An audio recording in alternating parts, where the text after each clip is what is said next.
दोस्तों आज से एक हफ्ते पहले की बात है। कुंभ में एक रिपोर्टर किसी साधु से बात कर रहा था। बात करते करते रिपोर्टर को लगा कि ये साधु कोई नॉर्मल आदमी नहीं लग रहा। रिपोर्टर ने उनसे पूछा कि आप तो बातों से बहुत पढ़े लिखे लग रहे हैं, कहां से पढ़ाई की है आप?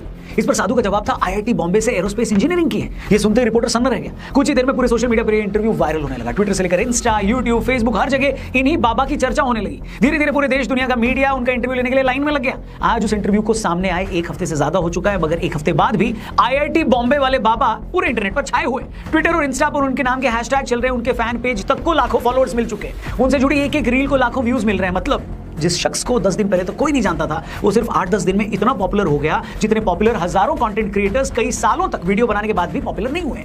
और आईआईटी वाले बाबा अगर इतने वायरल हुए हैं तो उनके पीछे एक नहीं बहुत सारे रीजंस हैं। उनकी पूरी कहानी किसी फिल्मी कहानी से भी ज्यादा फिल्मी लगती है। ऐसा लगता है इम्तियाज अली की किसी कहानी को हम असल जिंदगी में जीते हुए किसी को देख रहे हो। मतलब एक तो आईआईटी क्रैक करना ही लाखों करोड़ लोगों के लिए पॉसिबल नहीं होता, ऊपर से आईआईटी बॉम्बे में एडमिशन मिलना भी मुश्किल होता है। लेकिन एक लड़का पहले तो अपनी मेहनत और इंटेलिजेंस के दम पर भारत के सबसे बड़े इंजीनियरिंग कॉलेज में एडमिशन लेता है, फिर लाखों की नौकरी भी उसे मिल जाती है, फॉरेन चला जाता है, उसके पास हर वो चीज पाने का मौका होता है जिसका सपना आज हर एक यंग बच्चा देखता है। मगर एक दिन अचानक वो इस मायावी दुनिया को लात मारकर शिव की शरण में चला जाता है। और इसी बात ने उन्हें रातों रात एक सनसनी बना दिया। धीरे धीरे मीडिया ने जब अभय सिंह का बैकग्राउंड चेक करना शुरू किया तो लोग हैरान हो गए। पता लगा कि वो हरियाणा के झज्जर के छोटे से गांव से आते थे। वो ग्रेवाल गोत्र के जाट परिवार में पैदा हुए थे। बचपन से पढ़ाई में तेज थे। घर वाले आईआईटी की कोचिंग के लिए कोटा भेजना चाहते थे, मगर वो दिल्ली जाना चाहते थे। अभय ने आईआईटी का एग्जाम क्रैक कर लिया। पहले आईआईटी बॉम्बे से एरोस्पेस इंजीनियरिंग में बीटेक की डिग्री ली, फिर डिजाइनिंग में मास्टर्स की भी डिग्री ले ली। अभय सिंह की छोटी बहन कनाडा में रहती थी। वो कनाडा नौकरी करने चले गए। कनाडा जाकर उन्होंने एरोप्लेन बनाने वाली कंपनी में काम किया। 3 लाख रुपए उनको सैलरी भी मिलने लगी हर महीने की। जिस टाइम वो कनाडा में नौकरी कर रहे थे तभी लॉकडाउन लग गया। अभय सिंह घर में कैद हो गए। उनका शुरू से ही आध्यात्म में इंटरेस्ट था। लॉकडाउन के टाइम उन्हें अपने और जिंदगी के बारे में सोचने का और ज्यादा मौका मिला, वक्त मिला। तब तक उनका कनाडा और कनाडा में अपनी जॉब से मन उठ चुका था। लॉकडाउन खत्म होने के बाद वो भारत आ गए। भारत आकर उन्होंने फोटोग्राफी की। वो हरिद्वार से लेकर केरल और उज्जैन के कुंभ तक कई जगह घूमने गए।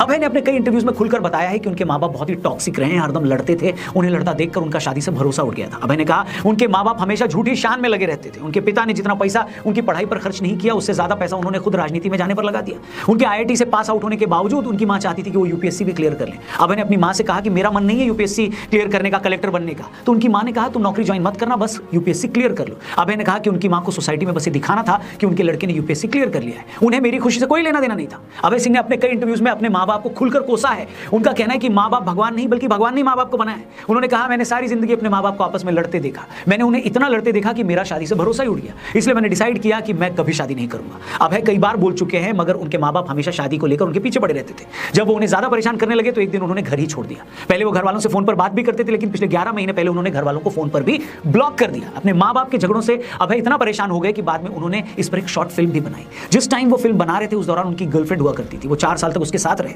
मगर फिल्म बनाने के टाइम वो ट्रॉमा में चले गए। उनकी गर्लफ्रेंड को लेकर भी उनकी फीलिंग्स खत्म हो गई। उन्होंने ये बात अपनी गर्लफ्रेंड को भी बता दी कि मुझे तुम्हें लेकर कोई फीलिंग नहीं रही।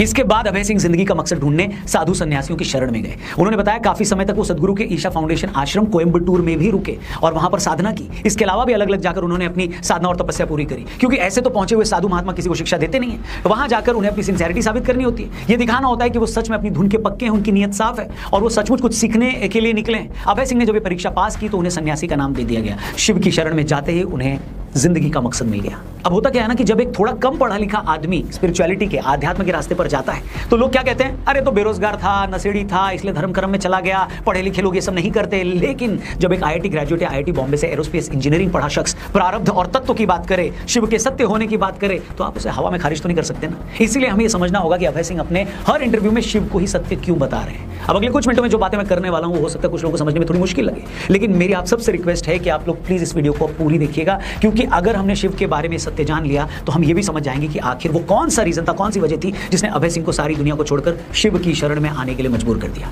हम ये भी जान जाएंगे कि उन्हें शिव की शरण में आकर क्यों शांति मिली, कैसे शांति मिली। तो दोस्तों बात यह है कि सनातन परंपरा में शिव को परम ब्रह्म माना गया है। मतलब ये सारी सृष्टि उन्हीं पर टिकी है। वो न तो जन्म लेते हैं और न ही उनकी मृत्यु होती है, इसीलिए शिव को शाश्वत और अनंत माना गया है। अब आप और हम जिस दुनिया में रह रहे हैं ये तो नश्वर है, ये आज है कल नहीं है, लेकिन शिव सत्य है। इस दुनिया का सच वक्त वक्त पर बदलता है, लेकिन शिव का सत्य समय से परे है। उनका अस्तित्व कल भी था और कल भी रहेगा। शिव को इसलिए महाकाल भी कहा जाता है क्योंकि वो काल से परे है। अब इन्हीं शिव को आदि गुरु भी कहा जाता है। मतलब उन्होंने न सिर्फ ये सारी दुनिया बनाई बल्कि वो इस दुनिया को चला भी रहे हैं। दुनिया की हर चीज में उन्हीं की ऊर्जा है और इस दुनिया को बचाने वाले भी वही हैं। मतलब वही इस दुनिया के फाउंडर भी हैं, सीईओ भी हैं और सीओओ भी वही हैं। हमारे योग शास्त्र में कहा गया है कि कुंडलिनी जागरण का आधार भी शिव ही है। मतलब अगर आपको अपनी आत्मा को परम सत्य से जोड़ना है तो आपको शिव पर ही ध्यान लगाना होगा। अब अभय सिंह अगर बार बार ये कहते हैं कि शिव ही सत्य है, तो वो वही बात कर रहे हैं जो हजारों सालों से हमारी सनातन परंपरा कर रही है, कह रही है।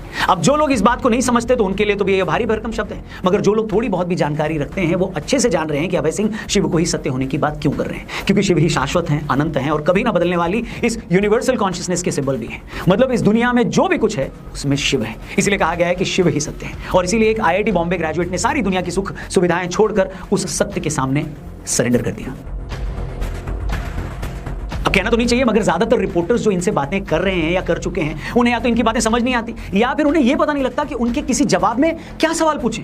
उनके लिए अभय सिंह जी की बातें ऐसी हैं जैसे किसी नर्सरी के बच्चे को मेटाफिजिक्स की क्लास में बिठा दिया। अब ये रिपोर्टर और कुछ यूट्यूबर्स व्यूज के लिए अभय सिंह के पास इंटरव्यू करने जा तो रहे हैं, मगर इनमें से कोई ये समझ ही नहीं पा रहा है कि वो कहना क्या चाहते हैं। यही रीजन है कि बहुत सारे इंटरव्यू में कुछ लोगों को अभय सिंह या तो एरोगेंट लग रहे हैं, किसी को कंफ्यूज लग रहे हैं, कोई उनको भटका हुआ बता रहा है। ये सारी बातें इसलिए दोस्तों क्योंकि जीवन में इंस्टा पर रील्स के अलावा इनमें से ज्यादातर ने कुछ देखा पड़ा तो है नहीं। कुंभ की जिस पवित्रता और भव्यता पर पूरी दुनिया फिदा है, जिसे कवर करने अमेरिका से लेकर सऊदी अरब तक के रिपोर्टर्स आए हैं, हमारी ही मीडिया के एक सेक्शन को उसकी गहराई और उसके धार्मिक महत्व का कुछ पता ही नहीं है। कुछ लोग तो बस धड़ाधड़ अभय सिंह जी की रील्स को सिर्फ इसीलिए शेयर कर रहे हैं कि देखो एक IIT का बंदा साधु कैसे बन गया। जैसे हर माँ बाप को लगता है ना कि भगत सिंह पैदा तो हो मगर पड़ोसी के घर में, मेरे घर नहीं, उसी तरह बहुत सारे भारतीय इस बात के लिए अभय सिंह की तारीफ तो कर रहे हैं कि देखो अध्यात्म के लिए, स्पिरिचुअलिटी के लिए इसने इतना सब कुछ छोड़ दिया, लेकिन उसने क्यों छोड़ा, कैसे छोड़ा, किस वजह से छोड़ा, इसे समझने का टाइम किसी के पास नहीं है। मेरा बस इतना कहना दोस्तों कि कुदरत आपको कई रूप में कई तरह के मौके देती है। नॉर्मल साधु संत और बाबा लोग तो आपको अनपढ़ और बेरोजगार लगते हैं, तो आप उन पर ज्यादा ध्यान देते नहीं हो। लेकिन अगर कोई हाईली एजुकेटेड आदमी सनातन के बारे में कुछ कह रहा है, वो विज्ञान के जरिए आपको आपका धर्म समझा रहा है, तो कम से कम उसकी सुन लो, उसके बहाने अपना इंटरेस्ट अपने ही धर्म में पैदा कर लो, उसे गहराई से समझने की कोशिश तो करो, उसकी ताकत को तो महसूस करो। वरना होता यह है ना कि जब तक हमें ये सब बातें समझ में आती हैं तब तक बहुत टाइम निकल चुका होता है, बहुत देर हो चुकी होती है और हम सोचते हैं कि काश कोई ये सब बातें मुझे पहले बता देता तो मेरी लाइफ कुछ और ही होती। तो दोस्तों मैं अपने बारे में ज्यादा बात तो नहीं करता, लेकिन एक शिव भक्त होने के नाते मैं आपको बता सकता हूं कि मैंने भी इस जीवन को जिया है, इस वर्ल्डली लाइफ में रहकर शिव के उस सत्य को, आदि योगी के उस सत्य को महसूस करने की डेली कोशिश करता हूं। और मैं आपको बता नहीं सकता कि इसने मेरी लाइफ को कैसे बदला है। इसलिए आप भी अगर इस सच को जितना जल्दी पहचान लेंगे उतना आप ही के लिए बेटर होगा। बाकी आपका इस पूरे मामले पर क्या कहना है, IIT वाले बाबा के बारे में आप क्या सोचते हैं, इसमें मिलेंगे। बाकी अपना ख्याल रखिए, जल्दी मिलते हैं। महादेव की कृपा आप सब पर बरसे। जय श्री राम, हर हर महादेव।